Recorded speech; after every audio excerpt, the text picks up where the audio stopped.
Assalamualaikum warahmatullahi wabarakatuh. Waalaikumsalam warahmatullahi wabarakatuh. Bismillahirrahmanirrahim. Alhamdulillahi rabbil alamin. Wal aqibatu lil muttaqin wala udwana illa 'alal zalimin. Wassalatu wassalamu ala asyrafil anbiya'i wal mursalin sayyidina wa maulana Muhammadin wa ala alihi wa ashabihil mujahidin at-tahirin, amma ba'du. Saudara-saudara kaum muslimin rahimakumullah, manusia selalu berusaha untuk mencapai apa yang menjadi cita-citanya di dalam kehidupan ini. Segala daya dan dana, seluruh waktu dan tenaga, segenap kemampuan dan kekuatan dikerahkan untuk mencapai apa yang dicita-citakan. Ada orang yang di dalam berusaha mencapai cita-citanya tetap berpegang teguh kepada kaidah dan norma-norma yang harus dipatuhinya, baik itu norma-norma kehidupan bermasyarakat, berbangsa dan bernegara, lebih-lebih lagi itu menyangkut norma-norma kehidupan beragama. Artinya, di dalam mencapai cita-citanya, dia tetap menghormati dan mentaati halal haram, mengenal hak dan batil, tahu mana yang boleh dan mana yang tidak boleh.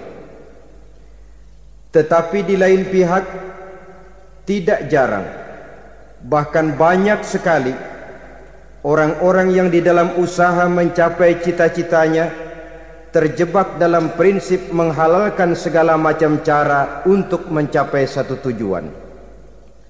Tidak ada lagi kaidah dan norma-norma yang harus ditaatinya. Ia tidak peduli dengan halal dan haram. Ia tidak kenal hak dan batil. Ia tidak tahu mana yang boleh dan mana yang tidak boleh. Segala cara dilaksanakan asal tujuan tercapai. Maka lahirlah orang-orang yang mengambil jalan pintas dan potong kompas dalam usaha mencapai apa yang menjadi cita-cita dan tujuan dalam kehidupannya. Begitulah kita lihat dalam kehidupan ini. Yang di bawah ingin cepat naik ke atas, sementara yang di atas bertahan tidak mau turun dari tahta dan singgasananya. Maka terjadilah benturan-benturan nilai dan kepentingan. Terbentuklah klik, klan, grup dan sindikat-sindikat yang menyerupai mafia, di mana nilai objektivitas sudah sangat sulit ditemukan. Yang celakanya lagi, lahirlah budaya jilat-menjilat, upeti, dan lain sebagainya asal tujuan bisa tercapai. Sementara itu yang miskin ingin cepat menjadi kaya, sedang yang kaya ingin menjadi lebih kaya lagi. Kalau boleh tidak hanya sekedar dia saja yang kaya, anaknya harus kaya, cucunya tidak boleh miskin dan kere. Bahkan cucu daripada cucunya pun harus jadi orang-orang kaya. Ini keinginan yang wajar. Setiap orang tua tentu tidak ingin meninggalkan anak cucunya dalam keadaan miskin dan terlunta-lunta. Yang tidak wajar kalau keinginan itu membuat orang lalu menghalalkan segala macam cara, menyalahgunakan fasilitas yang dimilikinya, apalagi kalau dia berada dalam satu posisi di mana seharusnya dia memberikan contoh dan keteladanan. Maka akibatnya timbullah krisis wibawa, yang dari krisis wibawa ini mengendorlah disiplin. Sesungguhnya orang lalai, orang tidak mau berdisiplin karena di mukanya, di matanya, dalam pandangannya tidak ada lagi orang yang dianggapnya berwibawa. Dan wibawa itu hilang oleh karena orang merasa tidak ada keteladanan yang patut dijadikan contoh dalam kehidupannya. Inilah sesuatu yang kurang dirasakan di zaman kita sekarang ini. bukan kurangnya teori, bukan kurangnya segala macam kaedah dan dalil, tetapi yang kita rasakan sekarang ini kurangnya contoh dan keteladanan dari orang-orang yang seharusnya memberikan contoh dan keteladanan itu. Berangkat dari sejarah dan kehidupan Rasulullah sallallahu alaihi wasallam, keberhasilan yang beliau peroleh, salah satu dasar utamanya ialah satunya kata dan perbuatan. Tidak bermental ganda, tidak bermain minyak di atas air, tidak menggunting dalam lipatan. Lidahnya adalah hatinya, ucapannya adalah perbuatannya, dan apa yang beliau ajarkan kepada orang lain, beliaulah pelaksana pertamanya. Saudara-saudara kaum muslimin rahimakumullah, sementara itu pada sisi lain, yang miskin ingin cepat menjadi kaya, maka ia terjebak dalam prinsip tujuan menghalalkan cara apapun saja dilaksanakan asal dia bisa segera menjadi kaya. Maka salah satu jalan yang banyak dilaksanakan orang untuk mencapai kekayaan tanpa harus peras keringat dan banting tulang seperti umumnya orang adalah melalui satu jenis permainan yang umumnya kita kenal dengan nama judi. Ada dua bentuk dan pola daripada judi. Walaupun seiring dengan kemajuan ilmu pengetahuan dan teknologi canggih, peradaban manusia semakin tinggi, maka jenis macam judi yang dimainkan oleh manusia ikut-ikut menjadi canggih. Tetapi pada umumnya ada dua jenis macam judi itu. Pertama, ada judi yang dilakukan secara langsung, dalam arti seorang petaruh berhadapan dengan bandar atau orang berhadapan dengan orang. Dari judi yang dilaksanakan secara langsung ini, efek negatif yang segera bisa kita lihat dengan nyata, pertama, timbulnya rasa dendam dan permusuhan. Walaupun orang nampak duduk berhadap-hadapan, walaupun kelihatannya mereka tertawa satu sama lain, tapi yakinlah itu cuma sekedar kulit saja.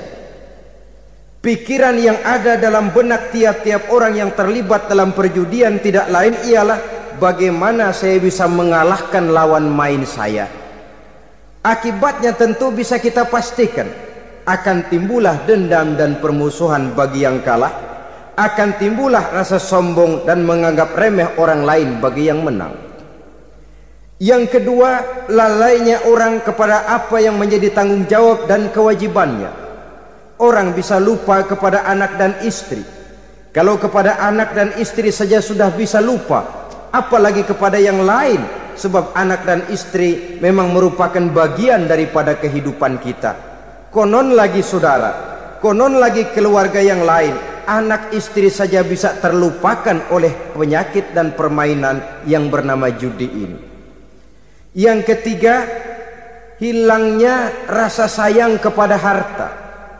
Harta yang didapatnya dengan peras keringat dan banting tulang, mungkin pergi pagi dan pulang sore. Setibanya dia di meja judi, apalagi uang tadi sudah bertukar dengan dalam bentuk koin, maka rasa sayang kepada harta itu tidak akan pernah ada lagi. Tetapi saudara-saudara, bagaimanapun juga, judi dalam artian langsung semacam ini hanya melibatkan orang-orang tertentu. Artinya selektif. Ada judi yang lebih berbahaya daripada jenis ini, perjudian massal. Taruhlah roulette dan kasino itu judi. Tetapi judi jenis roulette dan kasino ini bahayanya hanya untuk orang-orang tertentu yang memang sudah mapan, kelompok elit. Masa iya bocah angon di kampung main roulette? Apa ia yang tinggal di pinggir kali kenal kasino? Ya entahlah kalau kasino Prambos ya.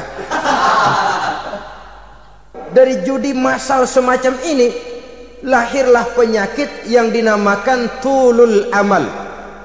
Tulul amal, orang yang terlalu panjang angan-angan.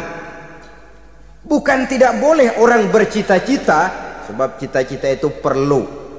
Katanya manusia tidak makan masih bisa hidup 1 bulan lebih. Manusia tidak minum masih bisa hidup 3 hari lebih. Tapi manusia tidak punya cita-cita 1 jam pun dia tidak akan bisa hidup. Karena faktor yang membuat kita bergairah menghadapi kehidupan, faktor yang mendorong kita untuk tetap berusaha dan tegar menghadapi resiko, karena adanya cita-cita di dalam kehidupan kita. Tetapi cita-cita tanpa direalisir dengan usaha, cita-cita yang tidak berangkat dari kemampuan yang ada, pada akhirnya hanya akan merupakan cita-cita yang mengawang, tidak akan terwujud dalam kenyataan, dan akan membentuk manusia menjadi orang yang tulul amal, panjang angan-angan, terlalu muluk keinginan, tidak berangkat dari kemampuan dan kesanggupan yang ada pada dirinya sendiri. Maka penyakit inilah yang telah menghasilkan dan melahirkan penghayal-penghayal kelas berat, tukang-tukang ngelamun kelas tinggi yang hidup di angkasa luar. Dan sejarah belum pernah mencatat ada orang menjadi kaya karena judi, itu belum pernah. Saudara lihat saja orang kaya yang namanya Adnan Khashoggi, orang kaya yang namanya Henry Ford, orang kaya yang namanya Aristotle Onassis, orang kaya yang namanya David Rockefeller. Itu seluruhnya menjadi kaya bukan karena mereka terlibat dalam perjudian, tapi karena kerja keras, peras keringat, banting tulang. Dan itu dimulai sejak mereka masih remaja. Sehingga memang ada pepatah, ini baik sekali saya kira. Berpikirlah kamu di waktu pagi, bekerjalah kamu di waktu siang, makanlah di waktu sore, dan tidurlah di waktu malam. Berpikir di waktu pagi artinya belajar di kala muda. Bekerjalah di waktu siang artinya amalkan ilmu itu kalau sudah dewasa. Makanlah di waktu sore, hari tua nanti tinggal menikmati hasilnya. Tidurlah di waktu malam, maksudnya kalau mati, matilah dengan tenang. Logikanya berkaitan. Kalau pagi kita tidak mau berpikir, nanti siang kita tidak akan bisa bekerja. Kalau siang kita tidak mau bekerja, nanti sore makan apa? Kalau sore kita tidak makan, alamat malam tidak bisa tidur. Itu logika. Kalau di kala remaja dan muda kita hanya santai saja, maka hari dewasa kita akan menghadapi hidup ini dengan penuh kebingungan. Kalau hari dewasa penuh dengan kebingungan, alamat hari tua terlunta-lunta. Kalau hari tua terlunta-lunta, kita tidak akan bisa mati dengan tenang meninggalkan alam fana ini. Saudara-saudara kaum muslimin rahimakumullah. Sehingga ada pepatah mengatakan, many a great man start as a newspaper boy, katanya. Banyak orang besar yang mulai pekerjaannya dengan menjual koran. Artinya berangkat dari A. Banyak pengusaha mobil yang memulai pekerjaannya dari tukang cuci mobil, tapi lalu bertahap dan tegar menghadapi kenyataan, sehingga proses demi proses dia hadapi dengan tegar, dengan tabah, dengan sabar, dengan ulet, sampai kepada membuahkan hasil. Kita ingin pintas, kayaknya mau, usahanya tidak mau. Senangnya mau, peras keringatnya tidak mau. Ini tentunya akan melahirkan kontradiksi di dalam kehidupan. Maka dari jenis perjudian massal semacam ini, lahirlah penyakit tulul amal, panjang angan-angan, terlalu muluk cita-cita. Bayangkan saja, kalau ini terjadi secara massal, menimpa nasib rakyat kita di pedesaan yang jauh dari keramaian. Tiap hari mereka didina-bobokkan oleh gambaran tentang akan diperolehnya uang dalam jumlah yang banyak, dengan angka nol yang berentet. Tiap hari mereka melihat angka-angka itu. Mereka lambat laun akan terseret dalam arus tulul amal ini. Panjang angan-angan, muluk cita-cita, hanya dengan mengandalkan meja perjudian. Akibatnya timbul penyakit yang kedua, yang ketiga, yaitu malas berusaha. Orang kalau sudah terlalu asik berkhayal, menghitung bintang di langit, malas berusaha. Kalau ada temannya kerja jadi buruh kasar, bawa hasil yang merupakan jerih payah dan peras keringat dia, satu minggu bergaji 10-15 ribu, diketawain. Apaan gaji lu 10 ribu 15 ribu, entar gua nih kalau ketembus 100 juta entar. Yang 10 ribu dan 15 ribu keringat orang itu dihina, itu dicela, tetapi dia selalu menghitung, entar nih gua, entarnya wallahu a'lam. Saudara hadirin yang saya muliakan, timbullah sikap malas. Padahal di tengah negara sedang membangun di berbagai bidang kehidupan, maka sifat malas ini merupakan musuh kita, baik mengejar kemiskinan, baik mengejar kebodohan dan keterbelakangan kita di sektor-sektor lainnya. Alangkah akan terganggunya roda pembangunan di negara kita ini jikalau sebagian besar rakyat dihinggapi oleh penyakit malas, yang malas ini dilatar belakangi oleh penyakit tulul amal, terlalu muluk angan-angan, yang angan-angan ini dininabobokan oleh keinginan untuk mendapatkan untung yang besar tanpa peras keringat dan banting tulang. Sasaran yang lebih jauh, dan ini yang paling kita khawatirkan, hancurnya kubu-kubu pertahanan moral daripada bangsa kita. Kita sependapat bahwa lebih penting daripada membangun jembatan adalah membangun manusia yang membangun jembatan. Bahwa lebih penting daripada mengaspal jalan raya adalah membangun mental manusia yang melaksanakan pengaspalan itu. Dengan kata lain, membangun dan mempersiapkan manusia pembangunan. Tanpa itu, maka saya merasa khawatir kalau nanti kita tidak akan sampai kepada target yang kita harapkan oleh karena kandas di tengah jalan.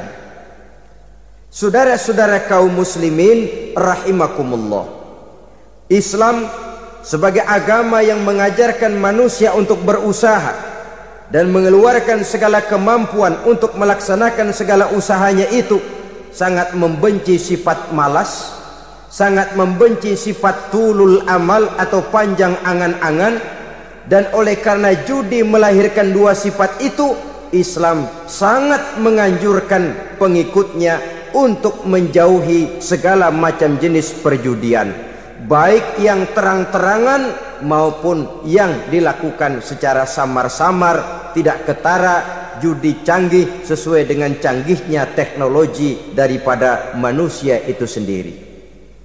Ini adalah penyakit yang meracuni masyarakat manusia dari sejak berpribadi, bertetangga, berumah tangga sampai kepada berbangsa dan bernegara. Dan kasus-kasus yang timbul sudah cukup banyak, yang tidak mungkin lagi kita katakan hanya sekedar bersifat kasuistis, bersifat kasus-kasus kecil saja.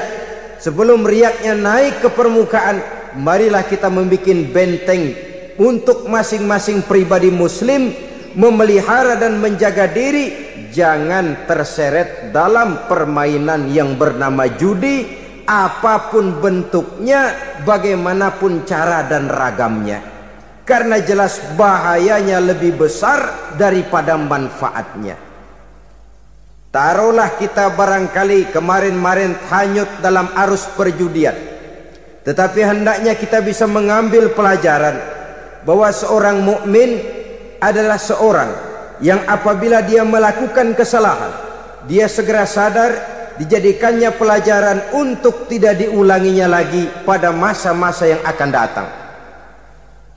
Dengan sikap semacam itu, kita tidak lagi akan mengulangi kesalahan-kesalahan lama, dan grafik kehidupan kita dari hari ke hari akan makin menunjukkan hal-hal yang baik dan positif adanya. Saudara-saudara kaum muslimin rahimakumullah, Kalau ABRI masuk desa, rakyat beruntung. Kalau jaksa masuk desa, rakyat bahagia.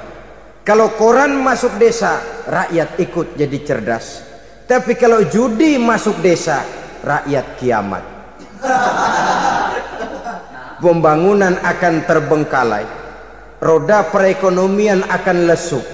Karena mestinya orang membelanjakan uang untuk sesuatu yang dia perlukan, akhirnya dia belanjakan untuk sesuatu yang dia tidak perlukan, karena gambaran, khayalan akan mendapat keuntungan yang jauh lebih besar lagi. Padahal istilah orang-orang tua kita dulu, lebih baik makan singkong betulan daripada makan roti ngimpi. Artinya uang yang 1.000-2.000 rupiah itu lebih baik dibelikan beras, dimasak, makan bersama anak dan istri, terasa nikmat dan halalnya, ketimbang beli kertas lalu ngelamun, menghayal, menghitung yang bukan-bukan. Itu kertas dibolak madep mulon, dibolak madep mudik, diputar sana, diputar sini, akhirnya palanya ikut muter. Kira-kira apa yang cocok? Masih belum puas, kertas dilihat, orang gila ditanyain. Sudah tahu waras, orang gila yang ditanya. Masih belum puas, nanya orang gila, tidur di kuburan. Allahu Akbar. Padahal di rumahnya tempat tidurnya empuk, anget, nggak ada nyamuk. Kuburan, tidur di kuburan. Dampak-dampak negatif yang semacam ini pada gilirannya mau atau tidak mau akan menyeberang kepada garis akidah, membahayakan dan mengancam nilai-nilai tauhid yang kita miliki. Sudah kertas dibolak-balik, tidak puas, orang gila ditanya. Orang gila ditanya belum maram, tidur di kuburan. Barangkali ada bisikan. Saudara hadirin yang saya muliakan, memang walaupun wahyu sudah berhenti, tapi Allah masih memberikan ilham kepada hamba-hambanya yang dikehendakinya. Tetapi ilham itu bentuknya positif.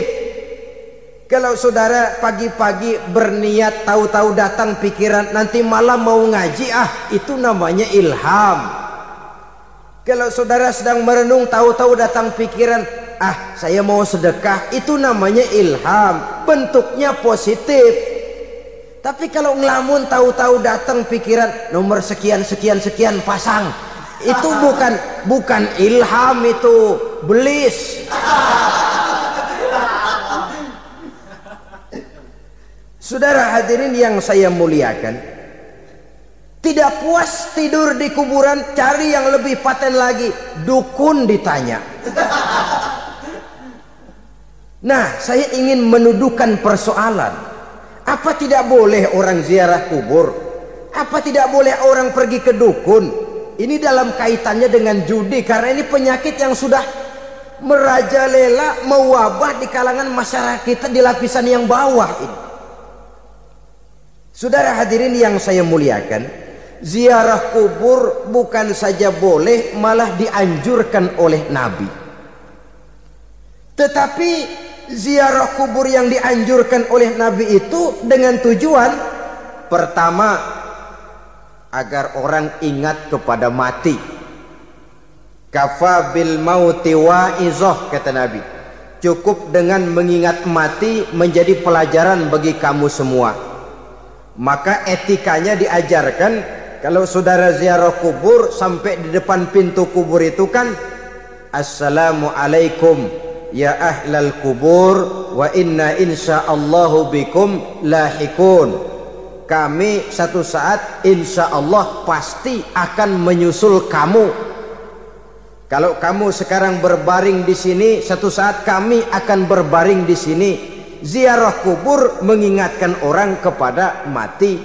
Orang yang ingat kepada mati, gaya hidupnya lain dengan orang yang tidak ingat mati. Nah, orang kalau nggak ingat mati, gaya hidupnya nggak terkontrol.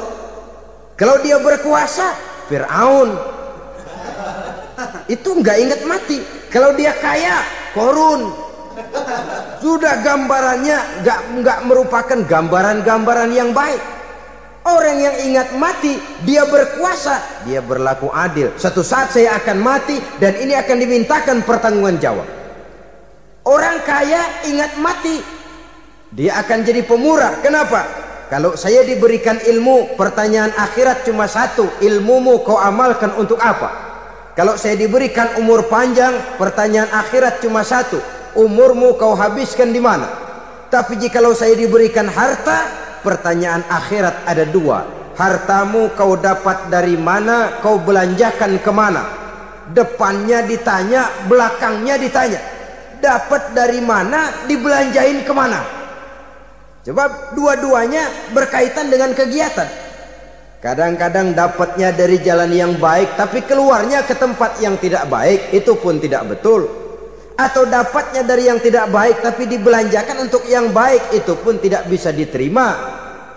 Oleh karenanya, dengan mengingat mati, gaya hidup seseorang jadi terkontrol karenanya. Yang kedua, dianjurkan kita untuk berziarah kubur itu mendoakan orang-orang yang sudah meninggal. Mal mayyitu fi qabrihi illa kal gharikil mutaghawis, kata Nabi.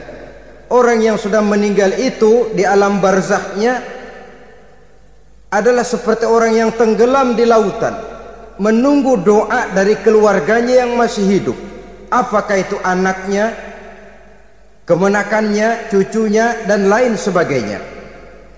Adapun yang kalau kita ziarahi itu kuburnya orang-orang yang kita tahu merupakan orang soleh, orang yang berjiwa bersih, yang kita kenal ketakwaannya kepada Allah Subhanahu wa ta'ala, tidak ada salahnya kita bertabarruk, asal jangan dengan satu keyakinan bahwa dia secara mandiri bisa mendoakan kita.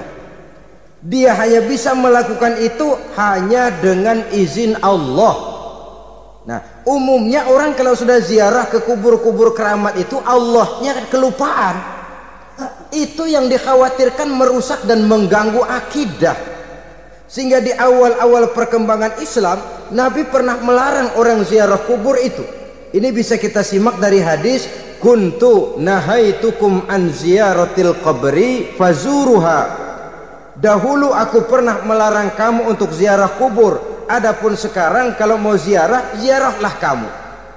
Kata-kata dulu aku pernah melarang kamu itu menggambarkan bahwa pada permulaan perkembangan Islam, nilai keimanan para sahabat masih rapuh, masih lemah, masih memerlukan pembinaan.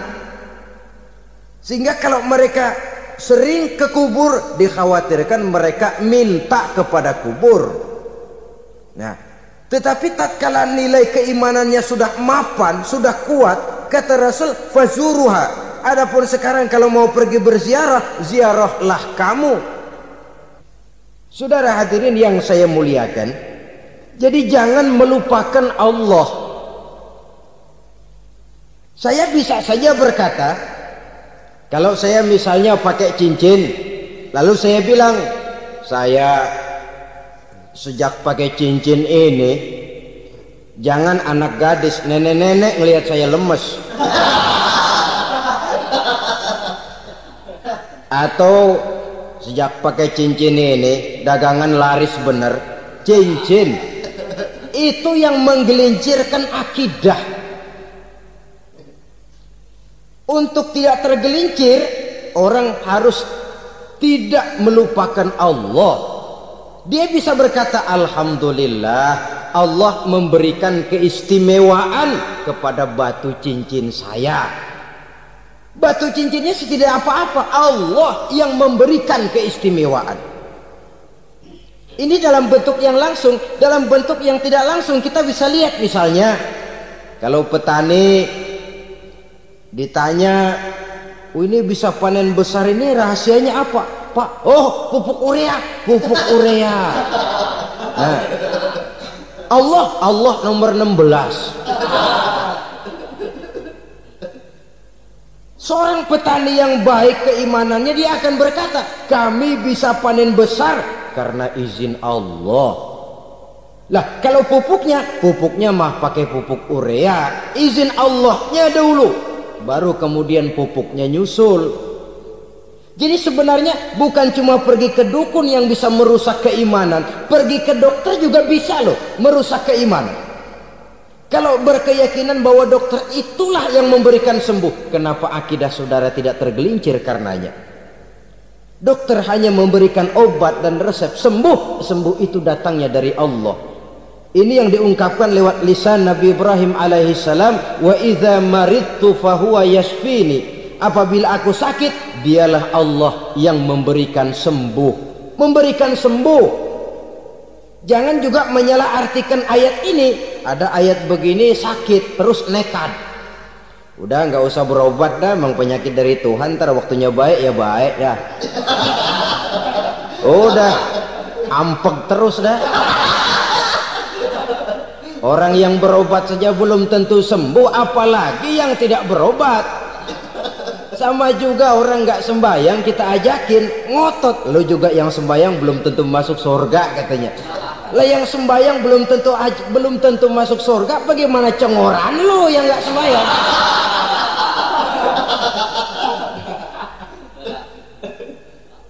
Saudara hadirin yang saya muliakan, kaum muslimin yang berbahagia. Jadi dengan demikian, maka jangan menghilangkan Allah. Kita, ajaran pokok dalam Islam adalah ajaran tentang tauhid. Nah, tauhid ini menyangkut mengesahkan Allah, baik di dalam zatnya, baik di dalam sifatnya, baik di dalam perbuatannya, baik di dalam beribadah kepadanya. Tauhid dalam ibadah itu ada.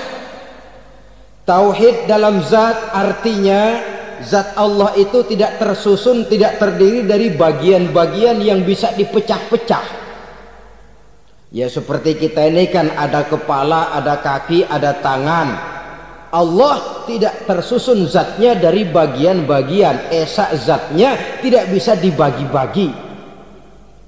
Esa sifatnya artinya Allah itu sifatnya tidak pernah berubah.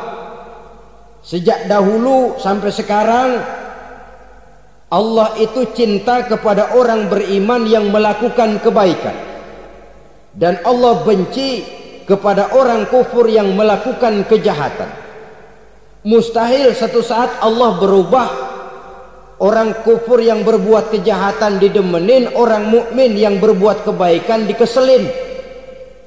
Misalnya tahun 2000 Tuhan giliran jengkel sama orang mukmin. Itu mustahil, dia esa di dalam sifatnya. Lain dengan sifat kita manusia, sifat kita ini kan relatif. Ada saatnya kita senang, lain saat yang kita senang betul kita caci maki. Hari ini kita caci maki, besok kita puji. Lihat teman kaya, habis kita omongin, boleh jadi dia kaya, kenapa? Dukunnya 36. Begitu kita habis caci maki begitu, dia datang ngasih duit sama kita, cacian itu bisa berubah menjadi pujian. Lu ya emang bukan main dah. Sifat kita itu relatif, bisa terpengaruh oleh situasi dan kondisi. Saudara hadirin yang saya hormati, kaum muslimin yang berbahagia, Allah juga esa di dalam perbuatannya, artinya di dalam menciptakan apapun yang akan diciptakan oleh Allah, di dalam melakukan apapun yang akan dilakukan oleh Allah, tidak terikat kepada faktor lain, tidak memerlukan bantuan lain. Dia adalah mutlak. Nah, kemudian kita mengesahkan Allah dalam zatnya, mengesahkan Allah dalam sifatnya, mengesahkan Allah dalam perbuatannya, belum tentu berarti kita mengesahkan Allah dalam ibadahnya. Sebab banyak orang yang yakin betul Allah itu esa, teguh dengan pendiriannya. Tuhan lu siapa? Allah. Allah bagaimana? Esa. Bagaimana kalau dua? Kagak. Tiga? Enggak. Mantap. Soal tahlil paten. Tapi dalam ibadah kadang-kadang dia tidak mentauhidkan Allah. Ini makna wa ma umiru illa liya'budullaha mukhlisin. Kami tidak memerintahkan kepadamu kecuali untuk beribadah kepadaku, kata Allah, dengan ikhlas. Beribadah kepada Allah dengan ikhlas itu artinya apa? Beribadah hanya untuk Allah saja. Nah, kalau hanya untuk Allah saja, lalu kita minta berdoa di depan kuburan orang yang soleh, apa syirik? Tidak syirik. Kalau kita berkeyakinan bahwa orang tempat kita memanjatkan doa itu hanya bisa mendoakan kita dengan izin Allah. Dia sendiri tidak punya kekuasaan apa-apa. Tanpa izin Allah dia tidak bisa berbuat apa-apa. Itu tidak menyebabkan orang menjadi syirik. Sama saja dengan kalau saya berkata tadi, alhamdulillah Allah telah memberikan keistimewaan kepada batu cincin saya. Apa salahnya Allah memberikan keistimewaan kepada benda-benda mati? Allah memberikan keistimewaan kepada Hajar Aswad, benda mati. Allah memberikan keistimewaan kepada Masjidil Haram, benda mati. Allah memberikan keistimewaan kepada Ka'bah, benda mati. Orang tawaf keliling Ka'bah, sembahyang di Masjidil Haram, sujud menghadap kepada Ka'bah.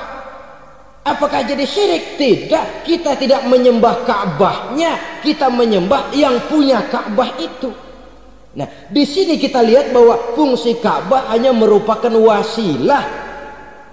Tapi kalau Allahnya kita hilangkan, jadilah kita penyembah batu. Hanya saja batu itu berbentuk 4 bernama Ka'bah.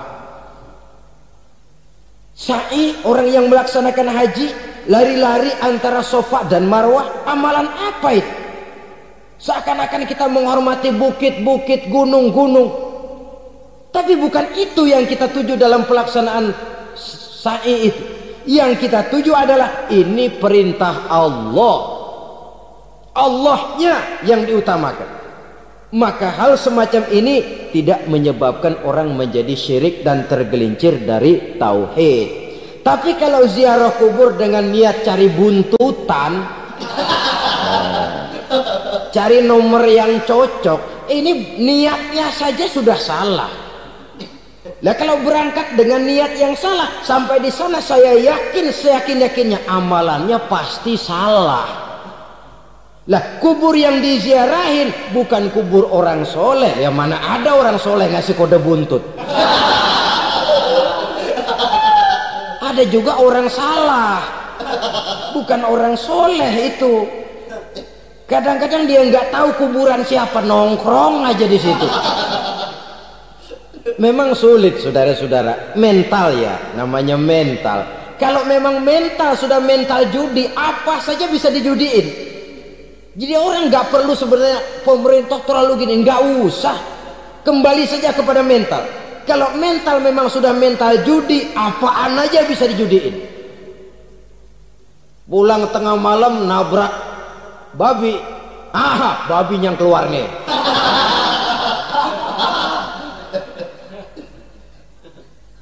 Mobil lewat nomornya bisa dijudiin. Bajai lewat bajai bisa dijudiin. Mental.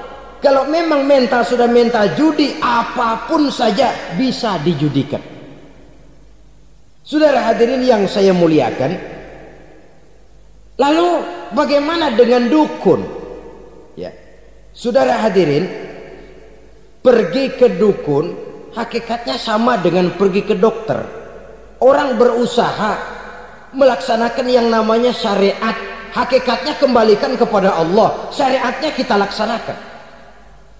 Tetapi, nah ini tetapi, yang pertama saudara harus tahu betul dukunnya itu bayang apa enggak, agamanya kuat apa enggak.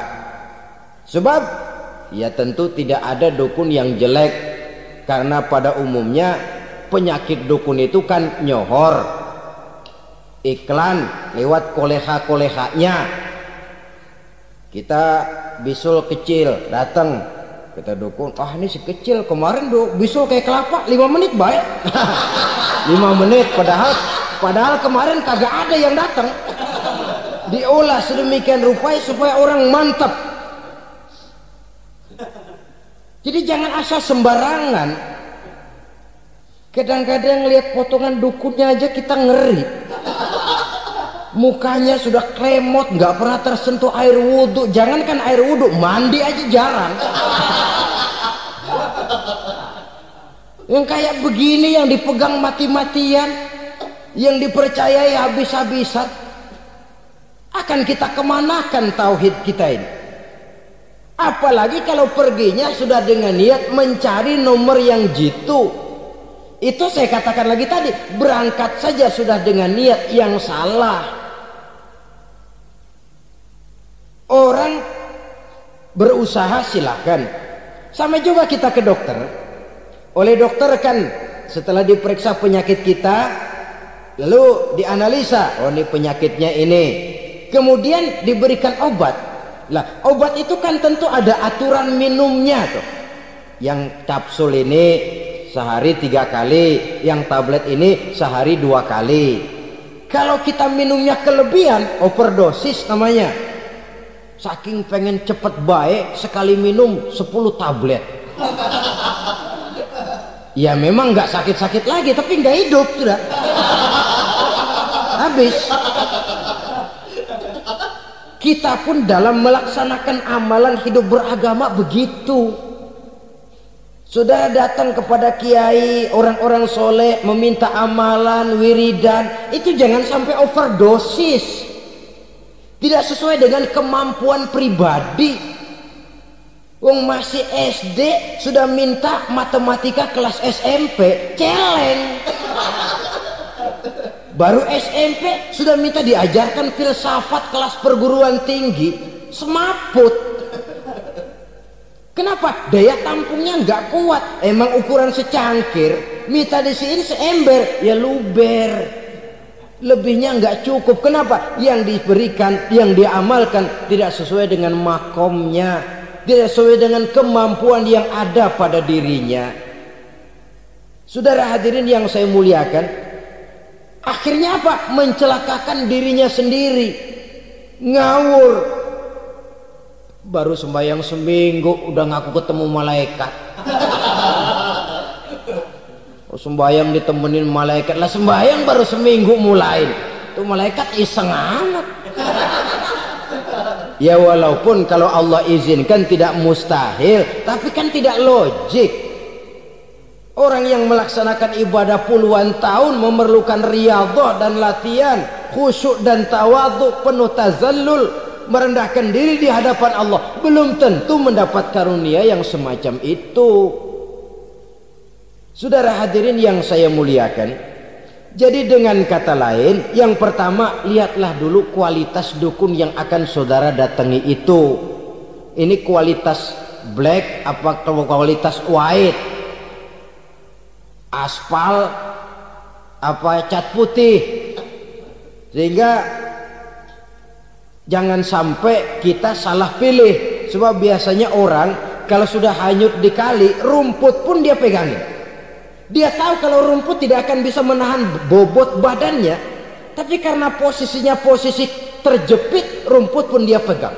Ini satu gambaran psikologis betapa orang dalam keadaan panik, kepepet, kejepit, yang tidak mestinya dipegang pun akan dipegangnya juga.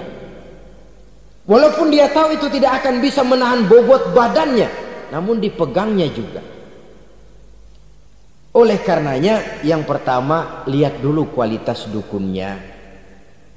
Yang kedua, saudara-saudara, jangan berkeyakinan bahwa dukun itulah yang memberikan permintaan saudara.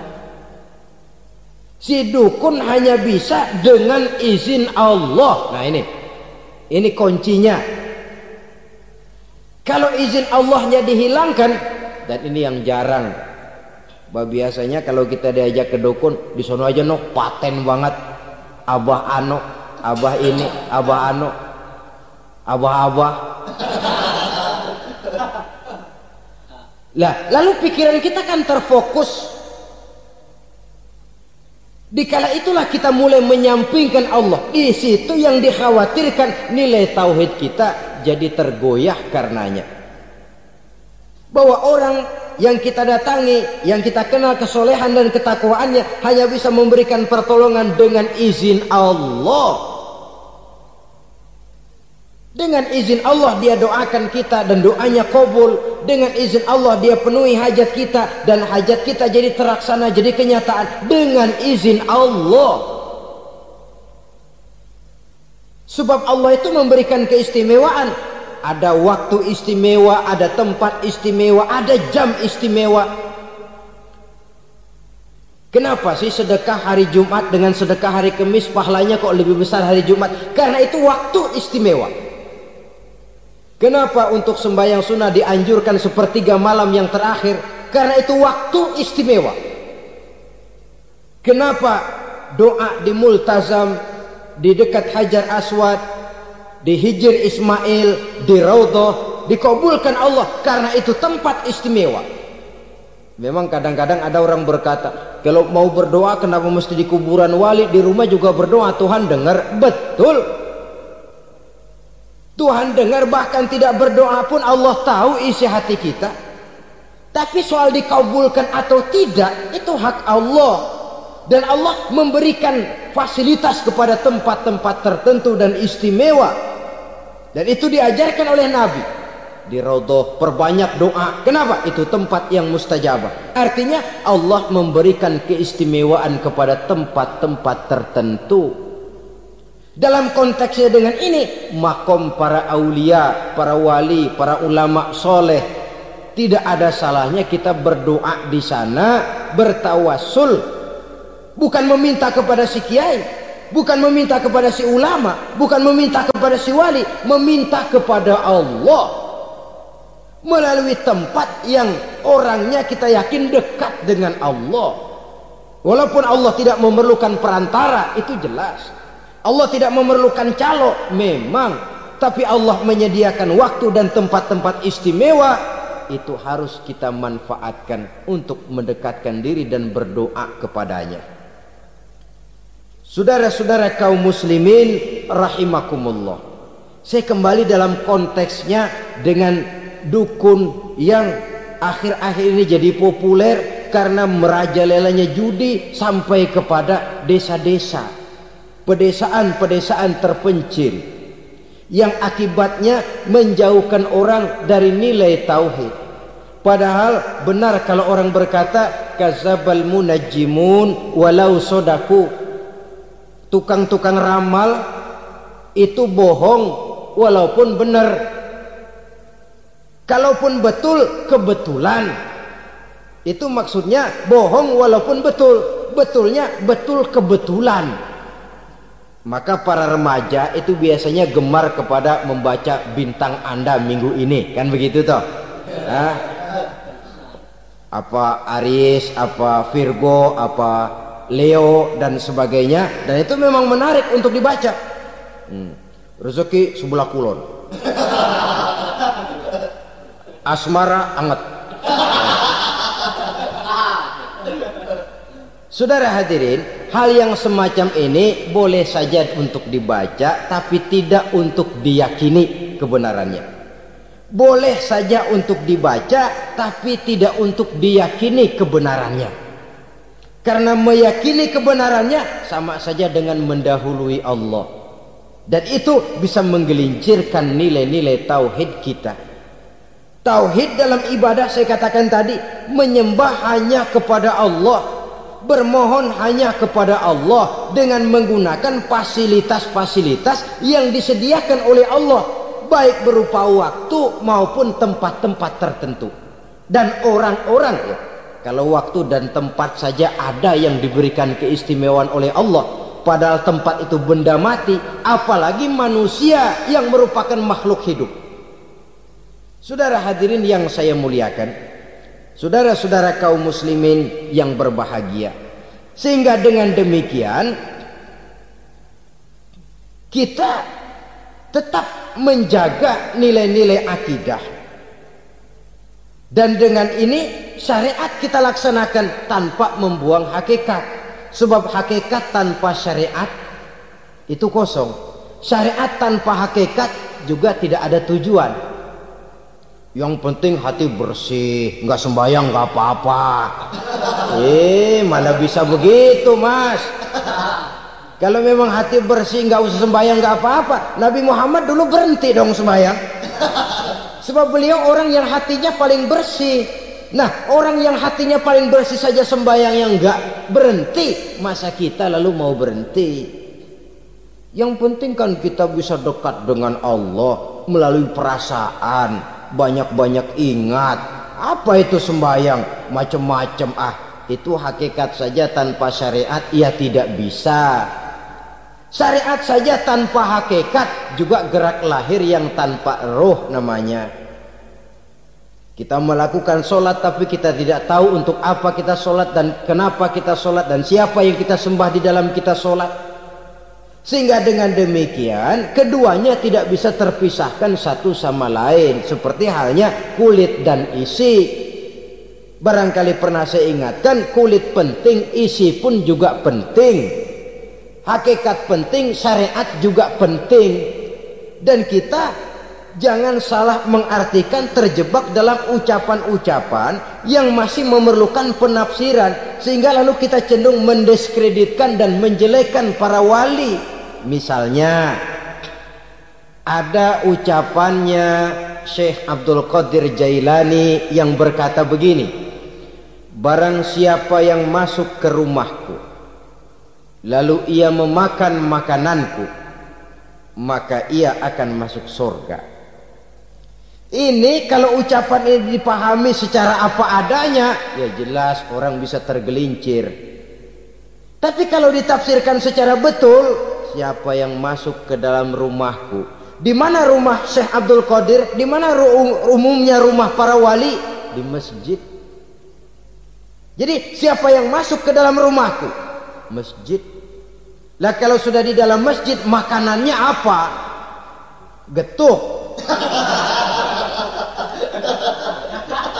Tentu saja tidak. Kalau sudah di masjid itu ya makanannya ya wirid, zikir, tahajud, baca Quran, paling kurang iktikaf.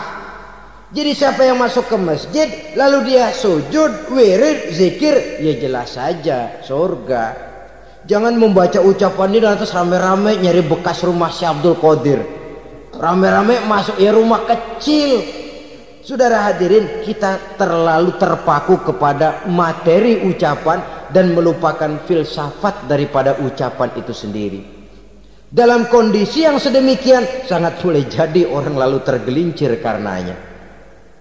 Oleh karena itulah saudara-saudara, saya kembali kepada satu prinsip, bahwa sebenarnya dengan tidak perlu menyalahkan pihak-pihak lain, mari kita kembali kepada sikap mental kita sebagai muslim. Kalau mental memang sudah mental penjudi, apapun bisa dijudikan. Tapi kalau mental itu tidak ada, walaupun di kiri kanan dan depan belakang banyak dibuka tempat-tempat perjudian, saya yakin kita akan mampu menahan dan menjaga diri. Sikap mental inilah yang memerlukan pembinaan dari kita semua. Sehingga dengan demikian kita akan menjadi pribadi-pribadi yang bisa bertahan dari segala gempuran-gempuran yang datang dari luar karena adanya prinsip ketahanan mental itu tadi. Sekali lagi saya ingatkan bahwa judi selamanya tidak akan pernah mendatangkan kebahagiaan. Judi tidak akan membuat orang menjadi kaya. Judi tidak akan membuat orang makin akrab berteman dan bersaudara. Yang jelas judi melahirkan permusuhan dan dendam, membangkitkan rasa malas, memulukan angan-angan tanpa mau peras keringat dan banting tulang, melalaikan orang dari tanggung jawab dan kewajibannya, membuat ia lupa kepada anak, istri dan seluruh keluarganya, dan pada akhirnya dia akan terjebak dalam satu permainan yang makin menjauhkan dia dari proses kesadarannya sebagai manusia. Sebagai uraian penutup, marilah kita renungi firman Allah dalam Al-Baqarah ayat 208. A'udzubillahi minasyaitonir rajim. Ya ayyuhalladzina amanu dukhulu fis silmi kafah wa la tattabi'u khutuwatis syaitan innahu lakum aduwwum mubin. Hai orang-orang yang beriman, masuklah kamu ke dalam keselamatan masuklah kamu ke dalam Islam secara keseluruhan. Jangan kamu mengikuti jejak-jejak setan, karena setan adalah musuhmu yang nyata dan jelas. Judi termasuk jejak-jejak yang ditinggalkan oleh setan untuk diikuti oleh kita, agar kita mendapatkan kesengsaraan baik di dunia, lebih-lebih di akhirat nanti. Semoga Allah selamatkan kita, Allah selamatkan seluruh bangsa kita dari penyakit-penyakit judi yang melahirkan efek-efek negatif dalam kehidupan. Terima kasih atas perhatian saudara. Mohon maaf atas segala kekurangan. Usikum wa nafsi bitaqwallah. Wassalamualaikum warahmatullahi wabarakatuh. Waalaikumsalam.